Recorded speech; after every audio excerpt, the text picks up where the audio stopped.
Contraindre un être vivant à se lever plus tôt que ce que lui demande la nature, c'est le mettre en esclavage. Le payer pour qu'il le fasse, c'est lui demander de se prostituer. S'il accepte de le faire, il ne respecte pas les lois de la nature, il ne se respecte pas lui-même. L'homme qui obéit à la nature qui évolue en lui n'est pas fainéant. Tel un ours qui refuse de sortir de sa cachette en plein hiver, même si on le paie, il refuse peut-être seulement de se prostituer. L'homme n'est pas moins que l'ours un fruit de la nature. Ce dernier est-il fainéant s'il passe l'hiver au chaud en dormant, ou ne fait-il rien d'autre que de respecter sa propre nature?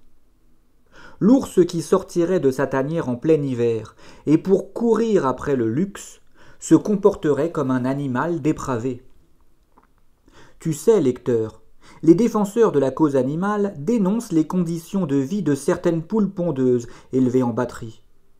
Elles ne voient jamais la lumière du jour, mais subissent une minuterie qui déclenche une lumière artificielle, contrariant leurs besoins naturels.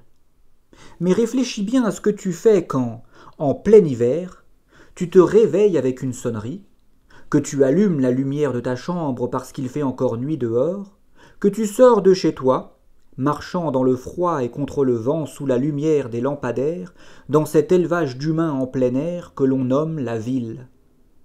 Médite sur ces lignes, lecteur. Prends un instant pour le faire avant d'aller au travail demain matin. Ce n'est pas parce que tu n'es pas enfermé dans un enclos et que tu peux circuler librement que tu ne fais pas partie d'un cheptel. Sache-le.